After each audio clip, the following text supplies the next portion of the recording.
Hello learners, welcome back to easy learning channel. My name is Nilima Roy and आज हम पढ़ने जा रहे हैं क्लास 10th का first chapter, that is history, historiography development in the west. ये हिस्ट्री का सबसे पहला चैप्टर है और इम्पोर्टेंट चैप्टर है।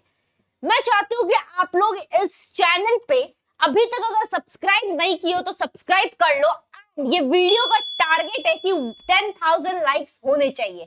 हम फुल सिलेबस पढ़ने वाले हैं इस चैनल पे, तो सब्सक्राइब करके जरूर रख देना, नोटिफाई नहीं करके जरूर रख देना।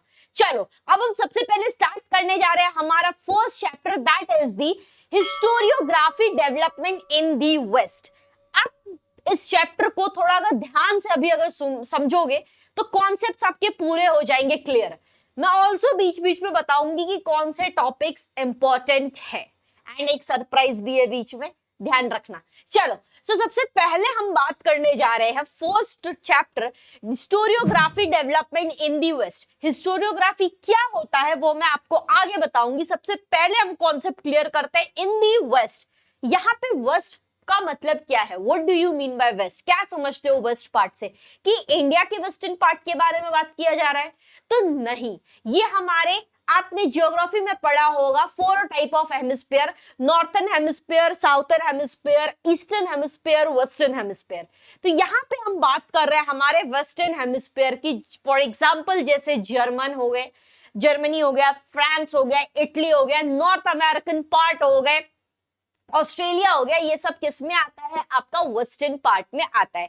उनकी हिस्ट्री के बारे में हम पढ़ने वाले हैं, कैसे उनमें कौन नोटेबल स्कॉलर्स थे, किन्होंने क्या बताया है, किनका क्या फिलॉसफी है, हिस्ट्री के बारे में किसने क्या बताया, वो सब हम देखने वाले इस चैप्टर में। And second chapter is on India, की इंडिया में इंडिया की हिस्ट्री क्या है।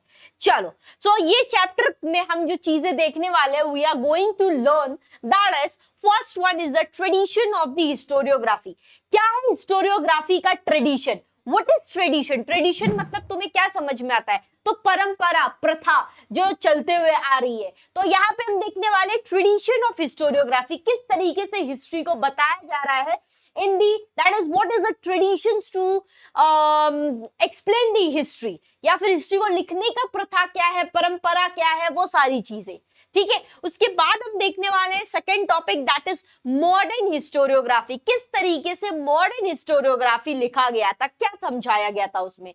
फिर हम देखने वाले हैं that is the development of the scientific perspective in the Europe and history. Then is the notable scholars. ये एक इंपॉर्टेंट टॉपिक है, इसको बिल्कुल स्किप मत करना। चलो तो सबसे पहले हम स्टार्ट करने वाले हैं एज पर हमारे इंट्रोडक्शन से।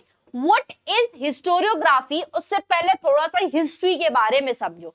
एक्चुअली मैं अगर तुम्हें इसको, ये अगर मैं यहाँ पे हटा दूं, तो मैं अगर तुम्हें सिंपल लैंग्वेज में बताऊं कि यहाँ क्या लिखा है, इसको देखो मत, सुनो क्या लिखा है। सो मैं ये कह सकती हूँ कि एक्चुअली जो हिस्ट्री है वो पास्ट इवेंट कैसे हमारे क्रोनोलॉजिकल ऑर्डर में चलते हुए जा रहा है, step by step, era by era कैसे आगे चलते हुए जा रहा है, तो वो हमें बताया जाता है। क्यों ये इंपॉर्टेंट है, क्यों हिस्ट्री इंपॉर्टेंट है? आगे आने वाले जो भी जनरेशंस है, पहले क्या हुआ हमें कैसे पता चला? आर एंसेस्टर से, हमें एंसेस्टर से हमारे पता चला है। वो जब हम एरा बाय एरा आगे चलते हुए जा रहे हैं, तो जब हमें पिछले एरा के बारे में कोई बता रहा है, दैट इज द हिस्ट्री। ठीक है, हिस्टोरिकल रिसर्च हो गए, राइटिंग हो गया, स्टडी हो गया, एंड ये सब क्या बता रहा है? ये सब एक ऑब्जेक्टिव है अंडरस्टैंड करने के लिए कि कैसे अपने क्रोनोलॉजिकल ऑर्डर वे में वन बाय वन किस तरीके से पास्ट इवेंट्स हुए थे और वो कैसे एक दूसरे से इंटरकनेक्ट करते हैं। That is a continuous process and that is the history, that is the history. चलो ये हो गया हमारा इंट्रोडक्टरी पार्ट। अब आते हैं नेक्स्ट हमारे टॉपिक पे, जो कि अक्सर बच्चे टेक्स्ट बुक में देखते हैं तो उनको समझ में नहीं आता है। अभी जस्ट मैंने बात किया था कि एक हिस्टोरिकल रिसर्च भी जो है वो एक हिस्ट्री का पार्ट है, राइट? हिस्ट्री में एक जो हिस्ट्री की राइटिंग है वो भी एक हिस्ट्री का पार्ट है। यहाँ पे आपको दोनों चीजें दी गई है कि यहाँ पे एक जो हिस्टोरिकल रिसर्च जब हो रहे हैं तो उस टाइम में जब हिस्ट्री को नरेट किया जाता है, हिस्ट्री को लिखा जाता है, हिस्ट्री की स्टोरी जब कोई लिख रहा है तो वो किन किन चीजों का ध्यान रखते हैं, किन किन चीजों का ध्यान रखते हैं। आपको कैसे ये पढ़ना है वो मैं अभी समझाने जा रही हूं, तो थोड़ा ध्यान से देखो।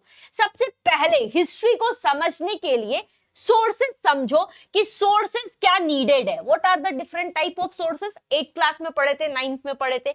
Oral sources, written sources, material sources. तो सबसे पहले क्या करना है, सोर्सेस को आइडेंटिफाई करना है। पहले क्या करना है, सोर्सेस को आइडेंटिफाई करना है। दूसरी चीजें जो आपको ध्यान रखनी है इनमें से, दैट इज सेकेंड वन जो आपका आता है वो ये है कि यहां पे आपको हिस्टोरिकल कितने इंफॉर्मेशन थे उसको कलेक्ट करना है। उसको क्या करना है, उसको कलेक्ट करना है।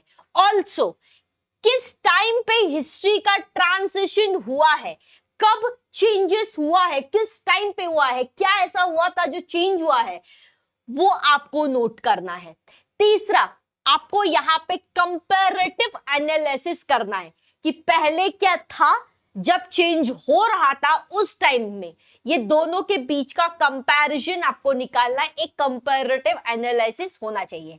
फॉर एग्जांपल मान लो जब इंडिया इंडिपेंडेंस हुआ था और जब इंडिया इंडिपेंडेंस नहीं हुआ था, जब नहीं हुआ था और जब हुआ, इन दोनों के बीच में एक ट्रांजिशन था। What were that transition? That were the quit India. That were the quit India.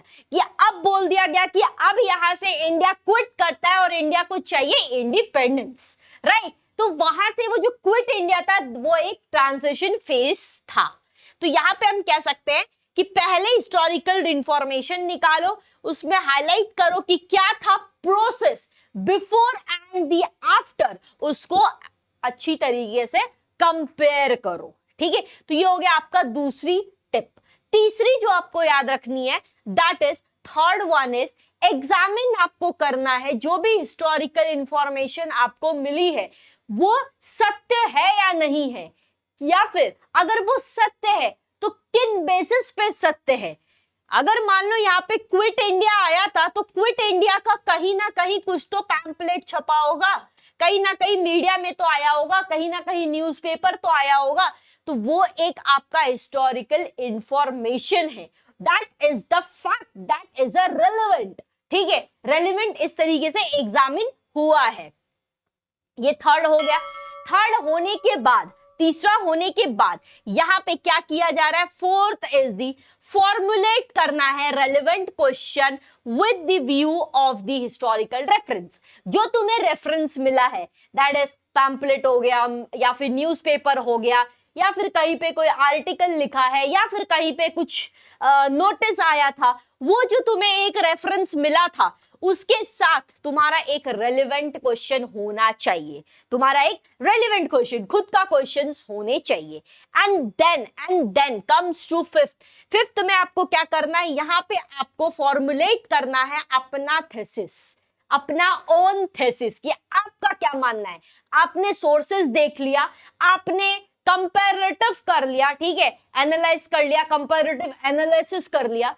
Comparative analysis के बाद आपने जो इंफॉर्मेशन आपको मिला था आपने वो देख लिया कि क्या सोर्सेस हमारे पास अवेलेबल है, क्या रेलेवेंट रेफरेंस है, वो आपने देख लिया। रेलेवेंट रेफरेंस देखने के बाद आपको क्या करना है, यहाँ पे आपका जो रेलेवेंट क्वेश्चन है उस रेफरेंस के थ्रू वो आपने बना लिया। उसके बेसिस पे आपको अपना थीसिस बनाना है, दैट इज आपको खुद का थ्योरी बनाना है। खुद का क्या करना है, थीसिस, दैट इज खुद का थ्योरी बनाना है। एंड देन जब आप थ्योरी बना रहे हो तो थ्योरी बनाने के टाइम में आपको ध्यान रखनी है कि आपका टाइम एंड स्पेस जो है हिस्टोरिकल इवेंट का वो मिसमैच नहीं होना चाहिए। हिस्टोरिकल इवेंट्स जो हुए थे वही थे, उसमें आप ये नहीं कह सकते उसमें कोई चेंजेस की। अच्छा क्विट इंडिया तो 2020 में हुआ है, ऐसा आप नहीं कह सकते हो। ठीक है, वो इंडिपेंडेंस से पहले हुआ था, वो आपको ध्यान रखना है। एंड देन ऑल्सो यहाँ पे आपको खुद का कॉन्सेप्चुअल फ्रेमवर्क करना है। जब आप अपना हिस्टोरिकल रिसर्च मेथड कर रहे हो, अपना थीसिस बना रहे हो, थ्योरी बना रहे हो, एट दैट टाइम तुम्हारे फ्रेमवर्क्स होने चाहिए, तुम्हारे थॉट्स होने चाहिए, तुम्हारी अंडरस्टैंडिंग होनी चाहिए। तुम्हें क्या समझा, तुम किस बेसिस पे लिख रहे हो, ये सब मिला करके तुम्हें यहाँ लास्ट में ये करना पड़ेगा। ये सब मद्देनजर रखते हुए करना पड़ेगा, ठीक है। सो ये इस तरीके से अगर तुम याद रखोगे तो तुम्हें बहुत बेहतरीन तरीके से याद रहेगा और फिर आगे तुम एग्जाम में अच्छे से लिख सकते हो। फर्स्ट वन फिर से रिपीट कर रही हूँ, सोर्सेस ऑफ हिस्ट्री क्या तुम्हें आइडेंटिफाई करना है, फिर तुम्हें देखना है कि इंफॉर्मेशन को कलेक्ट करना है, कलेक्ट करने के बाद तुमने क्या किया, ये देखा कि कौन से फेज पर ट्रांजिशन हुआ है, ट्रांजिशन जब हुआ तो उसका कंपैरेटिव एनालिसिस करना है, फिर तुम्हें क्या करना है कि यहाँ पे रेलेवेंट तुम्हें कोई एक हिस्टोरिकल इंफॉर्मेशन जो तुम्हारे पास आया है वो देखना है कि ये रेलेवेंट इंफॉर्मेशन किस बेसिस पे है, ठीक है। फिर तुम्हें ये देखना है कि वो जो तुम्हारा रेलेवेंट रेफरेंस है उसको अपने रेलेवेंट क्वेश्चंस के साथ कंपेयर करो कि तुम्हारे पास भी कोई क्वेश्चंस होने चाहिए। फिर तुम अपना थीसिस बनाओ, थीसिस में इन बातों का ध्यान रखो कि ये सब बेसिक्स चीजें, बेसिक्स फ्रेमवर्क्स है, इसको चेंज नहीं होना चाहिए, ठीक है। तो ये हो गया आपका। चलो आगे बढ़ते हैं। To begin we need an expert who know the language and the script of the historical documents order to read it and understand it. हम हिस्टोरिकल डॉक्यूमेंट जब पढ़ते हैं, जब हम देखते हैं, everyone is not able to understand, everyone is not able to read it. उसका script अलग हो सकता है, उसका लैंग्वेज अलग हो सकता है, उसकी थीम अलग हो सकती है, तो उसके लिए हमें क्या चाहिए, तो हमें एक एक्सपर्ट चाहिए, उसमें हमें क्या चाहिए, एक एक्सपर्ट चाहिए। अब हम देखेंगे कि एक्सपर्ट को क्या क्या चाहिए, ठीक है। बिफोर दैट एक यहाँ पे वर्ड है आपके टेक्स्ट बुक में जिसे हम कहते हैं एम्पिरिकल मेथड, एम्पिरिकल मेथड। अच्छा, यहाँ पे एम्पिरिकल मेथड का मतलब क्या होता है, यहाँ पे एम्पिरिकल मेथड का मतलब क्या होता है, एक ऐसा मेथड जो आपका लेबोरेटरी में ऑब्जर्वेशन हो सकता है, एक्सपेरिमेंट हो सकता है, दैट इज एम्पिरिकल मेथड। ये मेथड का नीड नहीं है हिस्ट्री में, दैट्स व्हाई हम इसके अलग ही रिसर्च मेथड हमने पढ़ा जो कि पहले वाले स्लाइड में था। चलो तो ये तुम्हें समझ में आ गया। Now we are going to read कि एक जो एक्सपर्ट्स होते हैं, एक्सपर्ट्स को क्या नीड होती है, एक्सपर्ट्स को क्या वेरियस डिसिप्लिन्स रिक्वायर्ड होता है, क्या होना चाहिए, और कैसे हम कह सकते हैं कि वो एक्सपर्ट है, एक्सपर्ट को बेसिक समझ क्या होना चाहिए, वो हम एग्जांपल्स के तौर पे अभी देखने वाले हैं। सबसे पहले हम आते हैं that is archaeology, that is archaeology. अच्छा, आर्कियोलॉजी का मतलब क्या होता है, यहां तुम्हें जो वर्ड है आर्कियोलॉजी, वो आर्कियोलॉजी का मतलब क्या होता है, सिंपल, जब कोई भी चीज जब रिसर्च किया जा रहा था या फिर जब जमीन के अंदर से चीजों को निकाला जा रहा था, ठीक है, in the time of the civilization, अलग अलग जो सिविलाइजेशन था, हड़प्पन सिविलाइजेशन, सुमेर सिविलाइजेशन, उस टाइम में जो ऑब्जेक्ट्स निकल करके आए, ह्यूमन डीड्स जो आया, ह्यूमन आर्टिफैक्ट्स जो आया, ऑब्जेक्ट्स जो आया, उसको हम लोग क्या बोलते हैं, आर्कियोलॉजी बोलते हैं। That is study of the objects based, past based object, study of past based object, जो पहले थी उसको देख करके हम कह रहे हैं वाओ, ये वाला पॉट तो इस जमाने का है, ये हमें इसके नीचे से मिला है, ठीक है। तो ये हो गया बेसिक्स। फिर archival science, archival science, archives is a place जहां पे हिस्टोरिकल डॉक्यूमेंट्स होते हैं, ठीक है, प्रिजर्व एंड कंजर्व रखा जाता है। वही प्रिजर्व एंड कंजर्व कैसे रखा जा रहा है, कैसे डॉक्यूमेंट्स रखे जा रहे हैं, किस तरीके से उसको रखा जा रहा है, what are the various methods, कौन सी रिकॉर्ड्स कहां पे है, एंड उसी को बोल देंगे हम science, that is systematic method में, ठीक है। उसके बाद आता है मैन्युस्क्रिप्टोलॉजी, जो डॉक्यूमेंट हैंड रिटर्न डॉक्यूमेंट है, दैट इज मैन्युस्क्रिप्टोलॉजी। फिर आता है epigraphy, the study of inscription, inscription मतलब अगर कहीं पे कुछ भी चीजों पे, दीवारों पे, स्टोन पे या फिर रॉक पे, कहीं पे अगर कोई चीज इंस्क्राइब्ड करा गया है, लिखा गया है, ठीक है, दैट इज उसकी स्टडी करना, कोई अगर देखते होगे कोई स्टोन पे कुछ लिखा हुआ है, ठीक है, जैसे अशोका मौर्य के पीरियड में उन्होंने अपने रूल्स रेगुलेशन स्टोन्स पे लिखवाए थे, पिलर्स पे लिखवाए थे, तो उनको स्टडी करने के लिए जो मेथड है that is epigraphy, the study of the inscription. फिर आता है अलग अलग स्टाइल्स ऑफ लेटरिंग, कि अलग अलग स्टाइल्स होते हैं लिखने के, राइटिंग लेटर्स, उसको एनालाइज करना। फिर आता है लिंग्विस्टिक, लैंग्वेज को स्टडी करना। फिर आता है numismatic, that is study of coins, हर एरा में कॉइन्स बदला है, ठीक है, हर एरा में पैसे की वैल्यू बदली है, तो that is study of the coins. फिर आता है जेन्योलॉजी, जो पीढ़ी दर पीढ़ी हम कहते हैं ना, study of lineage, family branch, family tree, तुम्हारे एंसेस्टर्स की जो फैमिली ट्री है that is study of the lineage. तो ये सब एक वेरियस डिसिप्लिन्स है जो यूजफुल होता है जब एक हिस्टोरियन क्या करते हैं, हिस्टोरिकल रिसर्च करते हैं। हिस्ट्री वर्ड एक्चुअली कहां से आया? हिस्ट्री टर्म जो है आपका, ये सबसे पहले यूज किया गया था बाय दी हेरोडोट्स, ठीक है, बाय दी हेरोडोट्स, ठीक है। उसके बाद सबसे पहले हम देखने के लिए जा रहे हैं यहाँ पे हेरोडोट्स के बाद अगर देखने के लिए जाए तो हम अभी तक थे कि बेसिक कॉन्सेप्ट्स हम पढ़ रहे थे, ठीक है। अब हम देखने जा रहे हैं क्या ट्रेडिशन है हिस्टोरियोग्राफी के, क्या ट्रेडिशन है, क्या परंपरा है, क्या प्रथा है जो चलते हुए आ रही है। तो चलते हुए जो आ रही है प्रथा, उसमें हम 2 फेज देखने वाले हैं। सबसे पहला फेज है आपका दैट इज, उससे पहले थोड़ा सा ये देख लो, किसे हम हिस्टोरियन किसे कहते हैं? द स्कॉलर्स जो हिस्ट्री के बारे में लिखते हैं उसे हम क्या कहेंगे? Historian. What is historiography? What is historiography? तो हिस्टोरियोग्राफी एक्चुअली ना एक ऐसी चीज है जिसको लिखी गई है, ठीक है, जो स्टोरी को जो नरेट किया जाता है वो बहुत डिफिकल्ट है करना, इसलिए इसका नाम है क्रिटिकल। मतलब क्रिटिकल हम कहते हैं कि जो चीजें बहुत मुश्किल से होती है। तो हिस्ट्री के नरेटिव को लिखना, हिस्ट्री को एक स्टोरी के फॉर्म में नरेट करके लिखना, that is the historiography, that is a historiography. Historiography मतलब a kind of writing, a kind of story, ठीक है, अ काइंड ऑफ नरेटिव। तो ये हो गया आपका हिस्ट्री को किस तरीके से नरेट किया गया है, लिखा गया है, उसको हम क्या बोलेंगे? Historiography. A person, a scholars who rights the history, that is a historian. फिर हिस्टोरियंस अक्सर, जब मैंने अभी बात की थी क्रिटिकल हिस्टोरिकल, मतलब क्रिटिकल मतलब बहुत स्क्रूटनी से, बहुत मुश्किल से लिखा गया। मुश्किल यहाँ पे क्यों है? आप हर एक चीज को नहीं लिख सकते हो।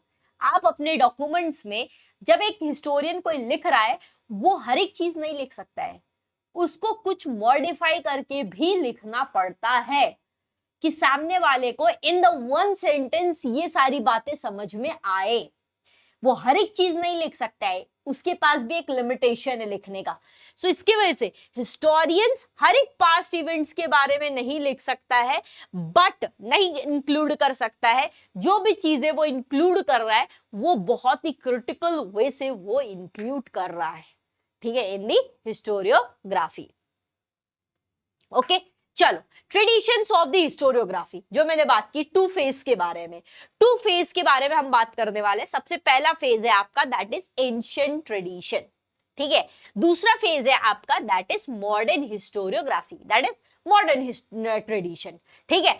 चलो सबसे पहले हम देखते हैं एंशिएंट टाइम, पहले का time, stone age period time, ठीक है। तो एंशिएंट टाइम में यहाँ पे जो स्टोरीज थी वो एंसेस्टर से जो 1 बाय 1 आगे जनरेशन्स को पता चल रहा था, वो कैसे पता चल रहा था? स्टोरी के थ्रू। ग्रैंडफादर हो गए, वो अपने बच्चों को, वो अपने जो ग्रैंड चाइल्ड है उनको कैसे स्टोरी सुना रहे हैं, कैसे अपने पास्ट के बारे में बता रहे हैं, तो स्टोरीज के थ्रू बता रहे हैं।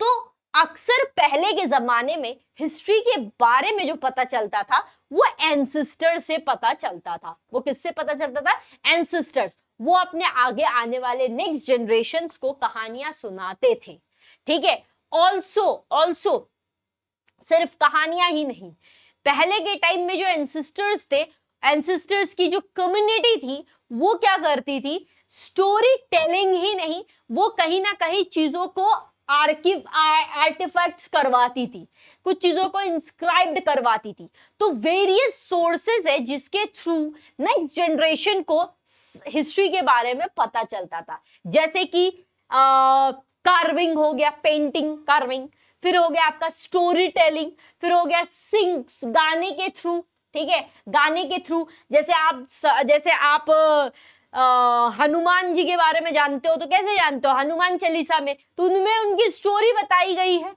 राइट, उनके बारे में बताया गया है। तो वो एक पोयम के थ्रू, एक स्टोरी के थ्रू नरेट्स करके बताया जाता है। It's a kind of ballad, ballad Marathi में कहते हैं बलाड्स, दैट इज एक स्टोरी को सॉन्ग्स के थ्रू बताना। Okay, so these are the things जिसके थ्रू जो एंशिएंट टाइम की जो कम्युनिटी थी, उस टाइम के जो एंसेस्टर्स थे, वो आगे आने वाले नेक्स्ट जनरेशन को इस तरीके से बताते थे। पहले कोई फोन नहीं था, कोई ऐसा यूट्यूब वगैरह नहीं था, तो उनको ऐसे ही पता चलता था कहानियों के थ्रू। ठीक है, क्लियर? यस। चलो, कोई ऐसा बड़े आदमी होते थे, बड़े बुजुर्ग होते थे, वो पेड़ के नीचे बैठ जाते थे, फिर गांव वाले आते थे, बैठते थे, फिर एक कोई होता था जिसको अपनी हिस्ट्री पता है या फिर कुछ बहुत इंपॉर्टेंट बातें हैं, स्टोरी टेलिंग के थ्रू वो लोगों को बताते थे। पहले के टाइम में रामायण महाभारत भी ऐसे ही बताया जाता था। ठीक है, चलो उसके बाद आते हैं नेक्स्ट। अब हम आते हैं मॉडर्न हिस्टोरियोग्राफी के ऊपर कि मॉडर्न हिस्टोरियोग्राफी में क्या हुआ, मॉडर्न ट्रेडिशन में क्या हुआ। तो मॉडर्न ट्रेडिशन में आ गए आपके साइंटिफिक मेथड, साइंटिफिक प्रिंसिपल। यहाँ पे साइंटिफिक प्रिंसिपल का मतलब क्या होता है, चीजों को सिर्फ लैबोरेटरी में देखना क्या, या फिर चीजों को सिर्फ जो क्या कहते हैं एक्सपेरिमेंट्स करके देखना क्या, तो नहीं। यहाँ पे लैबोरेटरी का मतलब है कि रेलेवेंट क्वेश्चंस को फ्रेम करना। यहाँ पे साइंटिफिक पर्सपेक्टिव का मतलब है कि आपको रिसर्च करना है, आपके पास जो भी एंशिएंट साइट्स है, ऑब्जेक्ट्स है, मॉन्यूमेंट्स है या फिर आर्टिफैक्ट्स है, उस पे जा करके उसको रिसर्च करो। जो मैंने आपको अभी जो हिस्टोरियन के बारे में बताया, जो मैंने अभी आपको बताया था कि जो आर्कियोलॉजी किया जाता है, जो मैंने अभी आपको बताया था कि इपिग्राफी होता है, वो सब किस में आता है, वो सब साइंटिफिक प्रिंसिपल में आता है, दैट इज वो सब मॉडर्न हिस्टोरियोग्राफी में आता है। That all things required in the historical research method, and historical research method आता है आपका modern historiography में। जो तुमने जो भी अभी वेरियस डिसिप्लिन्स पढ़े वो सब इसमें आते हैं। ठीक है, सो सबसे पहले ये एक साइंटिफिक प्रिंसिपल पे बेस्ड है। ऑल्सो इसमें होता है सेंट्रोपोसेंट्रिक क्वेश्चन, एंथ्रोपोसेंट्रिक। एंथ्रोपोसेंट्रिक का मतलब क्या है, ह्यूमन, ठीक है, ह्यूमन को मद्देनजर रखते हुए, ह्यूमन के बेस पे कि एनिमल्स है तो उससे ह्यूमन का कैसा रिलेशन है। एनिमल्स पे अगर कोई भी, आपको पता है कोई भी अगर एक्सपेरिमेंट किया जाता है ना, तो पहले जानवरों पे किया जाता है, तब वो इंजेक्शन लगता है या फिर वैक्सीन लगता है आपके ह्यूमंस पे। तो यहाँ पे इंपॉर्टेंस किसका है, तो वो है ह्यूमन बीइंग का। तो यहाँ पे जो क्वेश्चंस है वो किस पे बेस्ड है, ह्यूमन काइंड पे बेस्ड है, ह्यूमन पे ही बेस्ड है, ह्यूमन को ही मद्देनजर रखते हुए करना पड़ता है। एंथ्रोपोसेंट्रिक एक्चुअली दो वर्ड में डिवाइड है। एंथ्रोपोसेंट्रिक मतलब, एंथ्रोपोसेंट्रिक का मतलब होता है, एंथ्रोपोस मतलब होता है ह्यूमन, ठीक है, और सेंट्रिक मतलब सेंटर, ठीक है। ऑल्सो ये वर्ड जो आपका आया है दैट इज एंथ्रोकोसेंट्रिक, ठीक है, एंथ्रोकोसेंट्रिक या फिर कह सकते हो एंथ्रोकेंट्रॉन, दैट इज ह्यूमन को सेंटर में रख करके क्वेश्चन को सोचना है। Everything is based upon human, everything human के ऊपर ही बेस्ड रहेगी। ठीक है, ये था मॉडर्न हिस्टोरियोग्राफी। उसके बाद मॉडर्न हिस्टोरियोग्राफी में ऑल्सो इंपॉर्टेंट क्या है, reliable question, that is reliable evidence भी इंपॉर्टेंट है, क्वेश्चन ही नहीं एविडेंस भी। कि रिलायबल मतलब क्या सत्य एविडेंस है। तो एविडेंस यहाँ पे इंपॉर्टेंट है इन दी मॉडर्न हिस्टोरियोग्राफी। हम चीजों को तब तक सच नहीं मानेंगे जब तक हमें एविडेंस सत्य नहीं मिल जाता, ठीक है। So these are the things. फिर हिस्ट्री को प्रेजेंट करना, present a graph of mankind's journey with the help of the past human deeds. पहले के टाइम के जो ह्यूमंस थे उनके साथ आज के डेट जो ह्यूमंस है, किस तरीके से ह्यूमन बिहेवियर चेंज हो रहा है, कैसे ह्यूमन का नेचर है सोसाइटी में इन्वायरमेंट के थ्रू, जो इन्वायरमेंट दैट इज एनिमल्स हो गए, पेड़ पौधे, ये सब के थ्रू ये प्रेजेंट करता है हिस्ट्री। कैसे human deeds day by day change हो रहे हैं, ठीक है। तो पास की जो ह्यूमन की डीड्स थी, कर्म थे, वो कैसे प्रेजेंट के टाइम पर इफेक्ट पड़ रहे हैं, किस तरीके से humans day by day change हो रहे हैं, ठीक है। चलो, तो ये हो गया आपका मॉडर्न हिस्टोरियोग्राफी, ठीक है। ओके, अब हम एक आपके टेक्स्ट बुक में दिया गया है एक इस तरीके से पैराग्राफ पैसेज जो कि इंपॉर्टेंट है, आपको रीड दी पैसेज में आ जाएगा, उसके बाद क्वेश्चन आंसर लिखना आ सकता है। तो ये एक्चुअली है कुछ नहीं, ये जब सुमेर सिविलाइजेशन जो हुआ था in the Mesopotamia, at that time उस टाइम में जो सुमेरियन किंग्स थे, उनका जो फाउट हुआ था अलग किंगडम के साथ, उनकी जो अलग अलग बैटल्स फाउट हुई थी, ठीक है, सुमेरियन किंग्स की। एट दैट टाइम जो सोल्जर्स हुआ करते थे वो एक शील्ड पहनते थे, शील्ड के ऊपर क्या होता था, इस तरीके से यहां पे दिखाता है कि एक जनरल आगे आगे चल रहा है और उसके पीछे पीछे उनके पूरी फौज चल रही है, ठीक है। तो ये शील्ड उसमें प्रेजेंट करता है कि जनरल के आगे आगे तुम्हें क्या करना है, चलना है, ठीक है। तो यही बताया गया है। इसमें वेरियस और भी सारी चीजें थी कि जनरल है, जनरल के आगे आगे पीछे पीछे लोग चल रहे हैं, ठीक है, फौज चल रही है। तो ये था सुमेर सिविलाइजेशन। ये आपका जो अर्लीस्ट इंस्क्रिप्शन जो था 4500 बीसीई के टाइम का ये रिकॉर्ड है, जो बैटल फाउट हुआ था दो country, that is Sumer civilization के टाइम पे सुमेरियन किंग्स जो थे, टू किंगडम के बीच में फाउट हुआ था। ये जो शील्ड है ये आपके लोवरे म्यूजियम में है। कहाँ है? लोवरे म्यूजियम, फ्रांस में ये है, ठीक है। तो ऐसे ही तुम्हें दे दिया रहेगा पैसेज, इसको देख करके क्वेश्चन आंसर कर लो। एक दो तीन क्वेश्चंस आएंगे, एक आएंगे 1-1 मार्क्स के, एक आएंगे 2 मार्क्स के।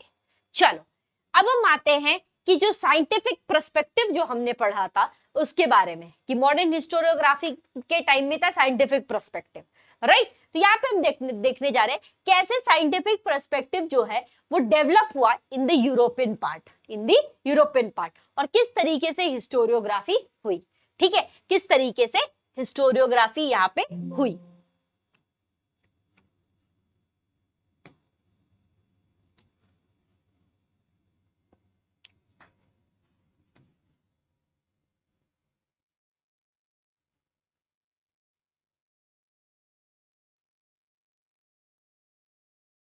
ठीक है, तो हम देखने वाले किस तरीके से यहाँ पे हिस्टोरियोग्राफी हुई।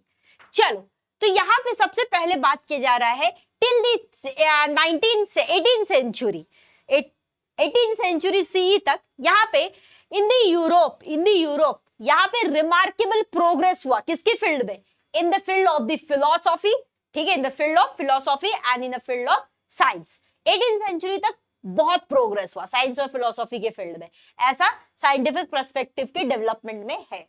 उसके बाद आपको ये कहना है, लिखना जो है वो ये है कि स्कॉलर्स जो है वो डे बाय डे बिलीव करने लगे उनकी हिस्टोरिकल जो स्टडी थी, जो सोशल जो स्टडी थी कि समाज के साथ वो कैसे रहते हैं, वो कैसे पढ़ते हैं। ओके, सो अब हम देखने वाले development of the scientific perspective से किस तरीके से डेवलपमेंट हुआ इन द यूरोप। तो सबसे पहले 18th सेंचुरी जब आया तो 18th सेंचुरी में देखा गया कि काफी प्रोग्रेस हुआ है in the field of the philosophy and the science. Also पहले के टाइम में क्या था कि लोग ज्यादा विश्वास करते थे इन द डिवाइन, ठीक है, कि जो करेंगे भगवान देख लेंगे, ठीक है, हमारा जो है वो मतलब ह्यूमन डीड्स पे कुछ था ही नहीं कि ह्यूमन, अगर मान लो वो कहते भी थे ना कि देयर वर द 2%, एक कोई है जो वो कह रहा है वो कुछ खराब काम कर रहा है, बुरे कर्म कर रहा है, एंड पीपल वर लाइक कि जो होगा देखा जाएगा, हम लॉस को नहीं मानते, हम कुछ नहीं मानते, हम ये देखेंगे कि जो करेगा भगवान करेगा, और हम लोग हम कौन होते हैं इनको सजा देने वाले, ठीक है। तो ये पहले के माइंडसेट्स थे। तो देखा गया कि बहुत सारी चीजें चेंज हुई, बहुत सारी चीजें मॉडर्नाइजेशन आई in the human thoughts. Okay, also यहाँ पे देखा गया कि लोगों की जो यहाँ पे जो स्कॉलर्स है वो उनको बिलीव करने लगे in the studies of the social and also historical truth पे, कि जो चीजें हिस्ट्री में हुई थी उस पे वो बिलीव करना भी शुरू किए, अप्लाइंग द साइंटिफिक मेथड, ठीक है। ऑल्सो यहाँ पे अगर आप देखोगे तो इधर जो फिलोसॉफी था, फिलोसॉफिकल डिसीजन था on the focusing more and more on the objective in the history, वो भी डे बाय डे क्या हो रही थी, चेंज हो रही थी। फिलोसॉफिकल थॉट्स आ रहे थे यहाँ पे। हिस्ट्री जब कोई पढ़ रहा था, हिस्ट्री जब कोई लिख रहा था, तो वो अपनी फिलोसॉफी लिख रहा था उसमें, ठीक है, साइंटिफिक मेथड से। ओके, चलो अब हम पढ़ते हैं आगे वाले चैप्टर्स, आगे वाले जो हमारे टॉपिक्स है उस पे आते हैं। सबसे पहला जो हिस्ट्री के लिए जो हमारा डिपार्टमेंट ओपन हुआ है, जो हमारे हिस्ट्री के लिए जो डिपार्टमेंट ओपन हुआ है first time, that is university, उसका नाम है गॉटिंजन यूनिवर्सिटी। उसका नाम क्या है, गॉटिंजन यूनिवर्सिटी। 1737 सी में जा करके ये यूनिवर्सिटी ओपन हुआ है, and this was the first university जिन्होंने डिपार्टमेंट ऑफ हिस्ट्री को ओपन किया। एंड यहां से शुरू हुआ फ्रेंच जो हिस्टोरियंस थे उनकी कहानियां, ठीक है, उनकी कहानियां। चलो आगे, सो फिर हम देखने वाले, अब आगे हम चलते कि जहां पे हम नोटेबल स्कॉलर्स के बारे में पढ़ते हैं।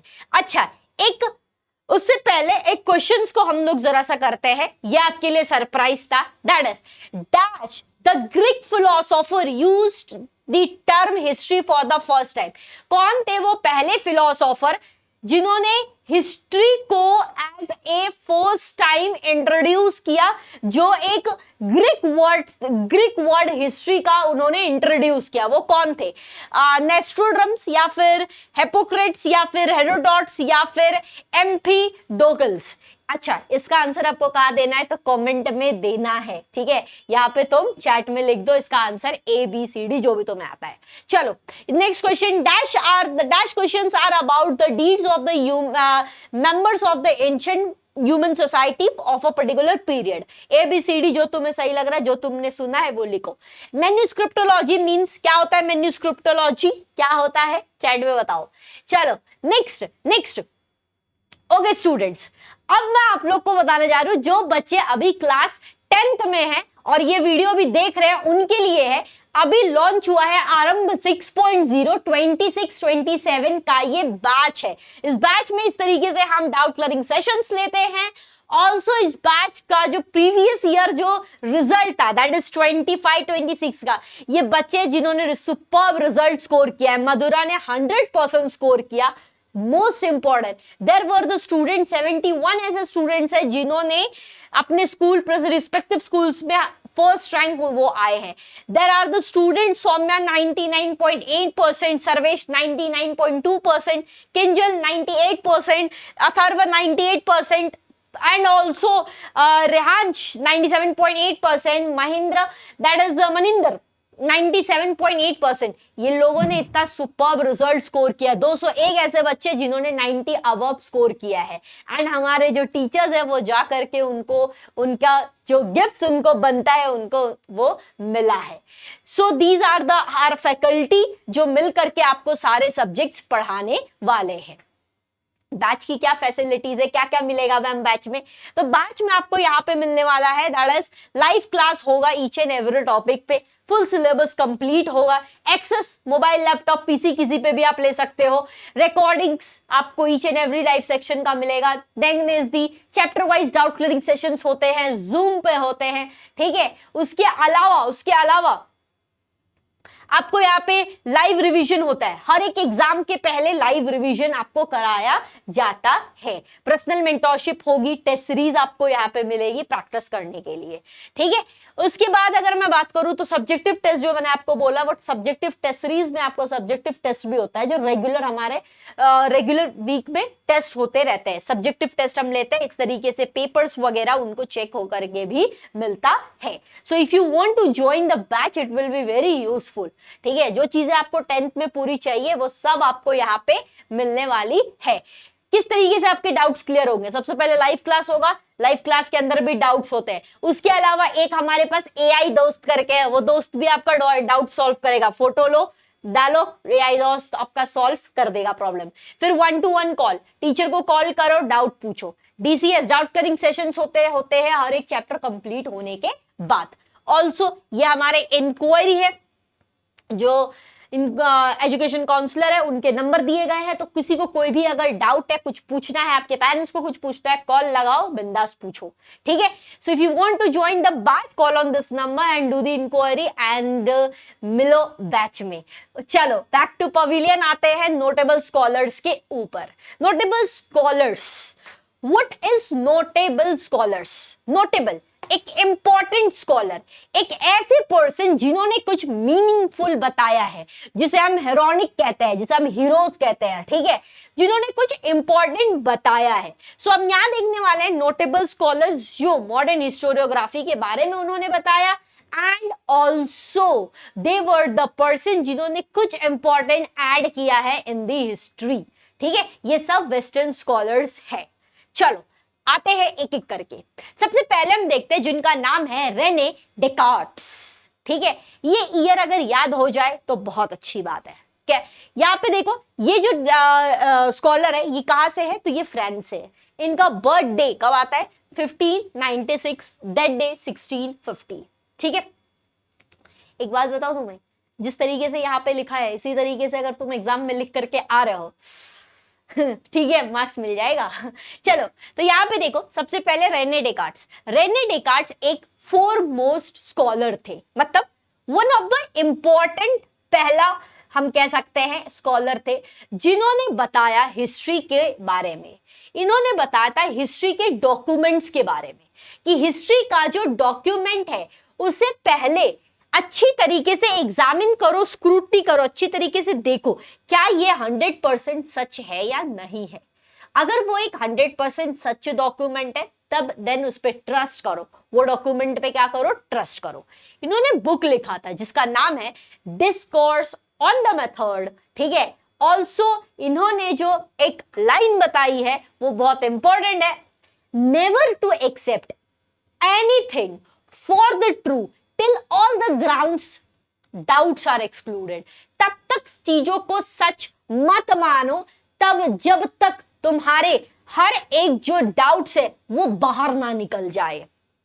जब आप सेटिस्फाई हो जाओ कि these are the things, for example ये एक डॉक्यूमेंट है, ये डॉक्यूमेंट जब तक तुम्हें लगे ना कि ये सत्य डॉक्यूमेंट है, ये 100% ऑथेंटिक डॉक्यूमेंट है, तब तक उसको सच मत मानो। जिस दिन वो तुम मान जाओगे, तुम्हारे सारे डाउट्स क्लियर हो जाएंगे, उस दिन आप बोलना कि ये एक ऑथेंटिक रीएबिलिटी वाला डॉक्यूमेंट है, ठीक है। ये लाइन इनका याद रखना, जीवन में भी तुम्हें काम आएगा। चलो तो ये उन्होंने किताब लिखी थी। उसके बाद आते हैं नेक्स्ट, दैट इज जिनका नाम है वोल्टेयर। ये भी फ्रांस के हैं। कहा 1694 टू 1778 तक सिलसिला इनका। क्या इनका नाम सिर्फ वोल्टेयर है? नहीं, इनका नाम बहुत बड़ा है, दैट इज फ्रांकोइस मैरी एरॉट, ठीक है। ये मॉडर्न हिस्टोरियोग्राफर माने जाते हैं, मॉडर्न हिस्टोरियोग्राफर के फाउंडर माने जाते हैं। इन्होंने भी साइंटिफिक प्रिंसिपल को अपनाया है, ठीक है। उसके बाद इनकी क्या ओपिनियन है? इन्होंने कहा कि जो हमारी opinion that along with the objectivity and the chronology, social traditions, trade, economy and agriculture, ये सब भी हिस्टोरियोग्राफी में आती है। मतलब मैम कि क्रोनोलॉजिकल वे में एरा बाय एरा, जैसे जैसे एरा आगे आगे बढ़ता चला, ठीक है, सिर्फ किंग और किंगडम के बारे में ही हिस्ट्री नहीं होती है। उस टाइम में क्या सोशली लोग कैसे रहते थे, क्या ट्रेडिशन था, क्या ट्रेड था, कैसे बिजनेस करते थे, कैसे पैसे का मोल भाव होता था, क्या एग्रीकल्चर होता था, वो सब भी आपके हिस्टोरियोग्राफी में होनी चाहिए। वो सब आपके डॉक्यूमेंट्स जो आप हिस्ट्री लिख रहे हो, जो आप क्या बोलते हैं राइटिंग कर रहे हो, क्रिटिकल राइटिंग, उसमें होने चाहिए। ये उनका ओपिनियन था। ठीक है, फिर आते हैं नेक्स्ट जिसका नाम है जॉर्ज विलियम फ्रेडरिच हेगल। ठीक है, सो इन्होंने 1770 से आपके 1831 तक इनका सिलसिला रहा। जर्मनी के ये स्कॉलर थे। इन्होंने बुक पब्लिश की जिसका नाम है encyclopedia of the philosophical science and the reason in the history. ठीक है, इनका ओपिनियन क्या था? सबसे पहले इनका ओपिनियन ये था कि हिस्टोरिकल रियलिटी, ठीक है, टू बी प्रेजेंटेड लॉजिकली, मतलब जो आप हिस्ट्री को बोल रहे हो उसको एक लॉजिकल वे में रिप्रेजेंट करो, उसको प्रेजेंट होना चाहिए लॉजिकल वे में, इमेजिनेटिव नहीं होनी चाहिए। ठीक है, दूसरा, जो आप टाइमलाइन दिखा रहे हो वो एक टाइमलाइन रिप्रेजेंट कर रहा है कि किस तरीके से चीजें टाइम टू टाइम चेंज हुई है, कैसे प्रोग्रेस हुई है, कैसे डेवलप हुई है। क्या पहले का जो जमाने में चल रहा था आज भी वही है? तो नहीं, काफी चीजें चेंज हुई है। ठीक है, उसके बाद इन्होंने बोला जब एक नया एविडेंस आता है, न्यू एविडेंस, तीसरी लाइन में लिखी गई है, जब न्यू एविडेंस आता है तो हिस्ट्री का जो हिस्ट्री जो अभी तक हम सोच रहे थे, जो हमारे दिमाग में हिस्ट्री था, जिसे हम सत्य मान रहे थे, वो चेंज हो जाता है, वो चेंज हो जाता है। ठीक है, जैसे ही न्यू एविडेंस आता है। फिर इनका कहना है कि हिस्टोरिकल मेथड जो है were not lesser quality. Historical method एक लेसर क्वालिटी का नहीं है, यहां पे हर एक साइंटिफिक मेथड जो है वो डिफरेंट है, हर एक साइंटिफिक मेथड जो है वो डिफरेंट है। मतलब नई एविडेंस जो अभी न्यू साइंटिफिक मेथड से आई है ये सत्य हो सकता है, लेकिन पहले की भी जो चीजें जो आइडेंटिफाई की गई थी साइंटिफिक मेथड से, वो भी सच हो सकता है, वो भी कोई, उसकी भी क्वालिटी खराब नहीं है, वो भी उस टाइम तक का सच था। ठीक है, चलो, सो ये उनका ओपिनियन था। इन्होंने कुछ टर्म्स बताया जो आपके टेक्स्ट बुक में है। इन्होंने जो टर्म्स बताया that is according to the Hegel, यहाँ पे दो डिफरेंट अपोजिट चीजों जो है ह्यूमन माइंड से, that is two direct opposite चीजों जो है उसे हम लोग कहते हैं डायलेक्टिक्स। मतलब ट्रू है तो फॉल्स भी होगा, अच्छा है तो बुरा भी होगा, बॉय एंड गर्ल, सच है तो झूठ। ठीक है, ये सब अपोजिट चीजें। हर सच नहीं होता, उसके पीछे कई झूठ भी होते हैं। ठीक है, तो वो दो चीजें होती है, ट्रू या फॉल्स, सच झूठ, लड़की लड़का। ठीक है, that's the thing, two opposite चीजें। अच्छा, यहाँ पे कुछ और टर्म्स भी है जिसको ध्यान से सुनो, आपके एग्जाम में आ सकते हैं। एक तो हो गया डायलेक्टिक्स, जो तुम्हें ये लिखना है, यहां से लेकर के ये तुम्हें याद होने चाहिए। ठीक है, मीनिंग मैंने तुम्हें समझा दिया है। उसके बाद देयर इज अ, जब कोई पहली बार थ्योरी लिखता है अपने थॉट्स ने, उसने जहां पे भी एग्जामिन किया है, रिसर्च किया है, उसके बेसिस पे अगर कोई पहली बार थ्योरी लिख रहा है तो उसको हम लोग बोलते हैं थेसिस। उसको हम लोग क्या बोलते हैं? थेसिस। ठीक है, फर्स्ट पर्सन, बेस्ट एग्जांपल ए, जिन्होंने पहली बार थ्योरी को लिखी है, दैट इज थेसिस। इसे हम कहेंगे थेसिस। ठीक है, अब इनको देख करके कोई इनका भी थ्योरी को पढ़ता है। ठीक है, इनको देख करके कोई इनका भी थ्योरी को पढ़ता है और उनसे कुछ थ्योरी को वो लेता है, समझता है, ले अपने थ्योरी में वो ऐड करता है। तो वो बी पर्सन जो है, जिन्होंने इसका थ्योरी देख करके अपना एक थ्योरी बनाया, उसको हम लोग क्या बोलते हैं? उसको हम लोग बोलते हैं एंटीथेसिस। उसको हम लोग क्या बोलेंगे? एंटीथेसिस। ठीक है, अब ये सी नाम का पर्सन है जिसने इसका भी स्टोरी पढ़ा, इसका भी स्टोरी पढ़ा, और इन दोनों का स्टोरी को मिक्स करके कुछ अपना ऐड करके इसने एक और थेसिस लिख दिया। ठीक है, और इस थेसिस को क्या कहा जाएगा? इसको कहा जाता है साइथेसिस। इसको क्या कहा जाता है? साइथेसिस। ठीक है, इसको कहा जाता है साइथेसिस। ठीक है, तो ये हो गया आपका डायलेक्टिक्स, थेसिस, एंटीथेसिस एंड साइथेसिस। चलो अब हम आते हैं नेक्स्ट स्कॉलर। नेक्स्ट स्कॉलर का नाम है लियोपोल्ड वॉन रेंके। 1795 से लेकर के 1886 तक का इनका जर्नी था। जर्मन के ये फिलोसोफर थे। इन्होंने बुक लिखी थी that is the theory and the practice of the history and the secret of the history.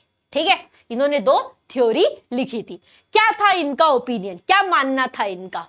इनका ओपिनियन ये था, सबसे पहले इन्होंने कहा था कि तुम्हारे पास जो इंफॉर्मेशन तुम गैदर्ड कर रहे हो वो एक ओरिजिनल डॉक्यूमेंट से गैदर्ड होना चाहिए। वो तुम्हारा एक इंफॉर्मेशन ओरिजिनल डॉक्यूमेंट से, हिस्टोरिकल डॉक्यूमेंट से गैदर होना चाहिए।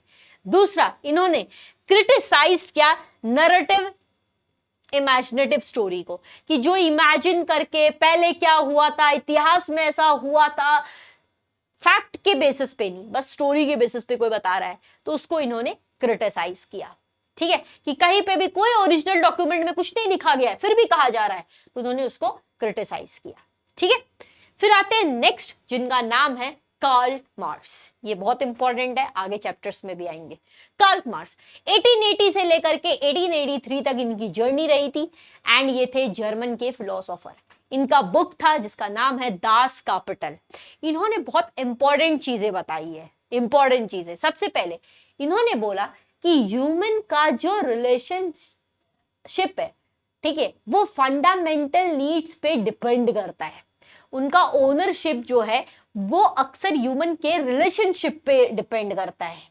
मींस ऑफ प्रोडक्शन जो है वो उनका किस पे डिपेंड कर रहा है? ओनरशिप पे। तो मैं एग्जांपल से समझाऊं, एक लैंड है, लैंड का ओनर कोई और है और लैंड में काम कर रहे हैं फार्मर्स जो कोई और है। तो यहां पे उन दोनों का जो रिलेशन है वो मास्टर एंड सर्वेंट का है। ठीक है, बट उनका जो मीन ऑफ प्रोडक्शन है वो अलग है। मतलब एक है वो आदमी जो सिर्फ पैसे कमाने के लिए काम कर रहा है, फार्मिंग कर रहा है। एक वो है जिसको पहला पर्सन फार्मिंग कर रहा है, उससे अनाज आ रहे हैं और पहले पर्सन को कंट्रीब्यूशन एज ए रेवेन्यू मिल रहा है। जमीन किसी और का, काम कोई और कर रहा है, पैसा कोई और ले रहा है। तो यहां पे मींस ऑफ द प्रोडक्शंस जो है यहां पे डिपेंड करता है नीड ऑफ पीपल पे एंड ओनरशिप पे। मेरे पास एक गाड़ी है, मुझे माने कि ये गाड़ी मेरी खड़ी रहती है, इसे मैं क्या करूं? ओला उबर में दे दूं। तो मैं जो ओला उबर में अपनी गाड़ी को, अपनी प्रॉपर्टी को दे रही हूं, उससे मुझे कुछ रेवेन्यू मिलेगा। और जो गाड़ी को वो चला रहे ड्राइवर, वो ड्राइवर को एज ए सैलरी मिलेगा। तो यहां पे 2 लोग अलग पर्सपेक्टिव से काम कर रहे हैं, बट उनका मींस ऑफ द प्रोडक्शन है वो क्या है? कार। एक कार के थ्रू ही क्या हो रहा है? दोनों को इनकम मिल रही है। ऐसा इनका कहना था, जो कि बहुत सत्य है। उसके बाद human history is a history based on the class struggle. Class struggle पे बेस्ड है। जो मान लो एक वर्कर है, कहीं पे काम कर रहा है एक इंडस्ट्री में, और एक जो ओनर है उसका रोल अलग है। उन दोनों के रोल्स अलग है। ठीक है, तो यहां पे कहा जा रहा है कि ह्यूमन का क्लास स्ट्रगल है, हर एक क्लास वाइज डिवीजन है। यहां पे जो कहते हैं ना, जो अमीर है उनको अपना स्टेटस मैच करना है, और एक जो लोअर क्लास पीपल है उनका बेसिक स्ट्रगल होता है कि खाना है, पैसा चाहिए, 2 पैसा रखना है, ठीक है, रहने के लिए घर चाहिए। और एक जो जिनके पास वेल्दी पीपल्स है उनका है कि वो अपने क्लास में कैसे रह रहे हैं, उनका स्ट्रगल कैसा है। ठीक है, तो यहाँ पे जो क्लास ऑफ स्ट्रगल्स है वो अक्सर किस पे डिपेंड है? That is means of productions पे डिपेंड है, जो कि मैंने यहां पे बात की थी। ओके, चलो सिंपल, जो मैंने लैंड का एग्जांपल दिया, फार्मर कमा रहा है, फार्मर काम कर रहा है, लैंड किसी और का, रेवेन्यू किसी और को मिल रहा है, जिसका लैंड उसको रेवेन्यू। या फिर पहले के टाइम में एक सिस्टम हुआ करता था कि राजा लोग जो रहते थे वो क्या करते थे, अपने जमीन वो फार्मर्स की भी जमीन अपने अंडर कर लेते थे और फार्मर्स को कहते थे कि तुम बस इस पे क्या करोगे, काम करोगे, जो अनाज आएगा उसके बदले तुम्हें पैसा दे देंगे, बाकी पैसा मेरा। ये भी एक्सप्लॉइट कर रहा है, ये भी एक्सप्लॉइट कर रहा था, ये भी एक्सप्लॉइट कर रहा था। ठीक है, चलो दीज आर द थिंग्स। उसके बाद आते हैं माइकल फोकॉल्ट, 1926 से 1984 तक इनका जर्नी रहा। फ्रांस के ये फिलोसोफर है। बुक लिखी थी इन्होंने आर्कियोलॉजी ऑफ द नॉलेज, फिर लिखा था द ओपिनियन। ठीक है, क्या था उनका ओपिनियन? सबसे पहले क्रोनोलॉजिकल वे में ही चीजों को पढ़ना, चीज इवेंट्स को पढ़ना, वो इन्होंने सत्य नहीं माना था।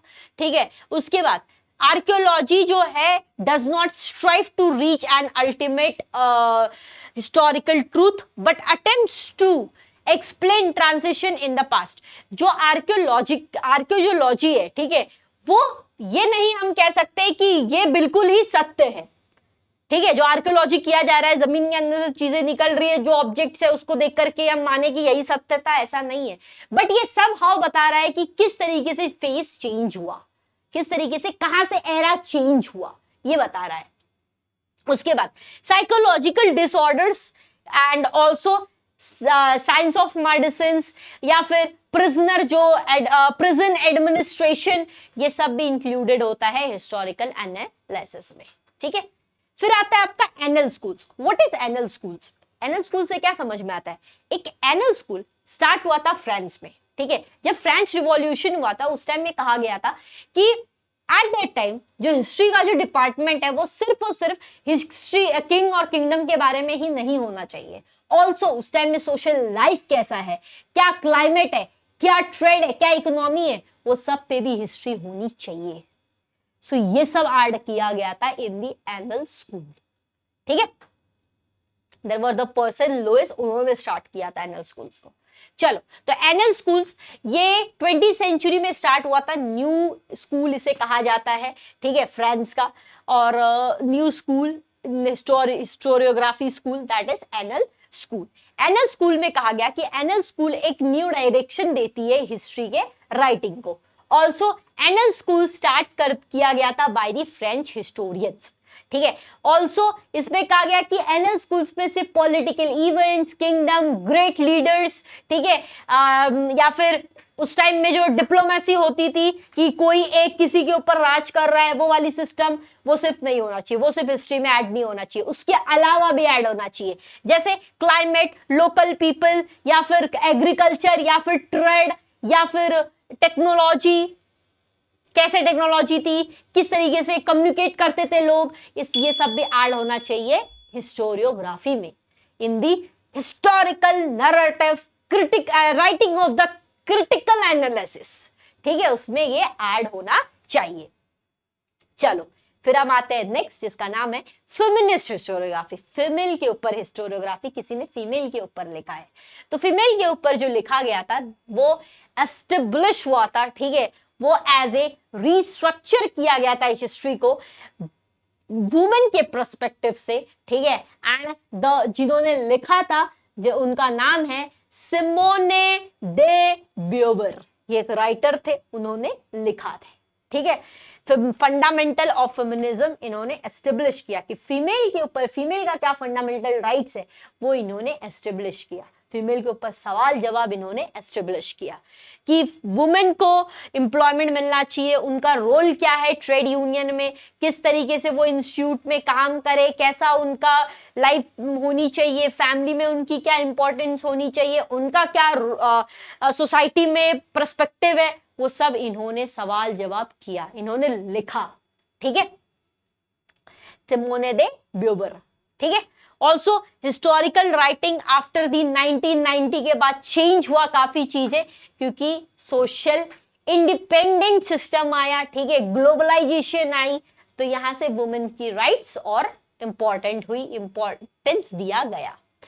ऑल्सो फोकॉल्ट के टाइम पे कहा गया था कि यहाँ पे सच एज जो ये सब जो पढ़ा था हमने कि psychological disorder, science of the medicine, administration, ये सब हिस्ट्री को कहीं ना कहीं लिखने में मदद कर रहा है। हिस्ट्री में ये सारी चीजें होनी चाहिए।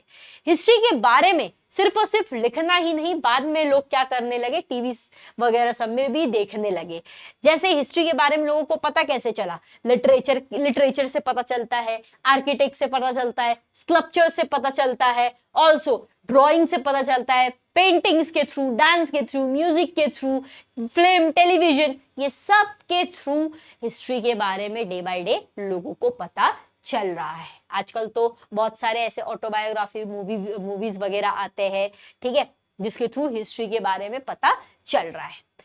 सो यहाँ पे कुछ क्वेश्चंस है, जैसे कि अर्लीस्ट इंस्क्रिप्शन बताने हैं तुम्हें, इसके आंसर, ठीक है। एंथ्रोपोसेंट्रिक का मतलब क्या होता है तुम्हें बताया गया है, आंसर कमेंट में जरूर करना, मैं देखूंगी। चलो नेक्स्ट हम आते हैं, ये सब क्वेश्चंस है। First university to have an independent department of history कौन सा था? फिर आता है next, characteristics of the modern historiography, कौन से थे इसमें से, क्या सभी है? चलो next, discourse on the method किसने लिखा था? ये सब तुम्हें पढ़ना है। होप सो तुम्हें यहां तक चैप्टर समझ में आया होगा। अब लास्ट स्टेप जो मैं तुम्हें देने जा रहा हूं वो ये देने जा रहा हूं कि इसमें तुम्हें पढ़ना जो है वो ये एक मॉडर्न हिस्टोरियोग्राफी के बारे में तुम्हें पता होना चाहिए, दूसरा तुम्हें नोटेबल स्कॉलर्स के बारे में पता होना चाहिए, एंड तीसरा historiography, that is who were the historian, history that is Herodotus historian, ठीक है। उसके बाद क्या है, हिस्टोरियोग्राफी। ये तीन चीज अगर तुम याद रख रहे हो इस चैप्टर में, और एक चार चीज जो एडिशनल ऐड कर रही हूं, दैट इज जो तुम्हारे टेक्स्ट बुक में ऑरेंज कलर का जो लोवरे म्यूजियम का इंस्क्रिप्शन था शील्ड का, वो तुम्हें ध्यान रखना है, पैसेज में अक्सर आ जाएगा। तो तुम्हें मैंने लास्ट में चार ऐसी चीजें बताई है जो तुम्हें बिल्कुल भी छोड़ के नहीं जाना है, किसी भी सूरत पे करके जाना है। और पांचवा एक बता दूंगा, चलो पांचवा एक तुम्हें बोल दे रही हूं कि डायलेक्टिक्स जो है वो कर लेना, जिसमें थेसिस को याद करना, एंटीथेसिस को याद करना और साइथेसिस को याद करना। क्योंकि अगर तुम्हें 1 मार्क्स के लिए डायलेक्टिक्स आएगा तो तुम एक लाइन में लिख दोगे, लेकिन अगर तुम्हें 2 मार्क्स के लिए आएगा तो वो तुम्हें याद होने चाहिए, ठीक है। Thank you so much guys for watching this video. जो भी इस बैच में ज्वाइन करना चाह रहे हैं, आप अच्छा डिसीजन लोगे। इसमें बहुत ही गुड मैनर से पढ़ाया जा रहा है, डिटेल में पढ़ाया जा रहा है। देखो हर किसी को एक तरीके से समझ में नहीं आता है। मान लो तुम्हें अगर कुछ चीजें यहाँ पे नहीं समझ में आएगी तो तुम अभी मुझसे कैसे डाउट पूछोगे? उसके लिए जब अभी तुम बैच में रहते तो तुम मुझसे कॉल करके डाउट को पूछ सकते थे, ठीक है। वहां पे कहते हैं ना, ए एग्जांपल से समझ में नहीं आया, चलो बी से समझ लेते हैं, दैट्स द थिंग। यहाँ पे आप देख सकते हो ये हमारे स्कॉलर्स थे जिन्होंने बहुत ही सुपर्ब रिजल्ट्स को स्कोर किया है। So also if you want to join the batch, call on this number and have an inquiry. आप या आपके पेरेंट्स इंक्वायरी कर सकते हैं। एंड अपने टारगेट को भूलना मत, 10,000 लाइक्स का टारगेट है, एंड 10,000 लाइक्स का टारगेट पूरा होगा और तुमने जितना क्वेश्चंस बताया गया है वो सब क्वेश्चंस का आंसर जरूर देना। इससे होगा क्या, चीजें तुम्हें याद रहेगी, तुम सही टाइम पर रिकॉल करोगे। एंड टिप्स की नोट्स बनाना मत भूलना। Thank you so much for watching this video. मिलते हैं नेक्स्ट वीडियो में। चैनल को सब्सक्राइब नहीं किया तो सब्सक्राइब कर दो और अपने दोस्तों को ये वीडियो शेयर कर दो। Thank you so much. Stay tune on this channel.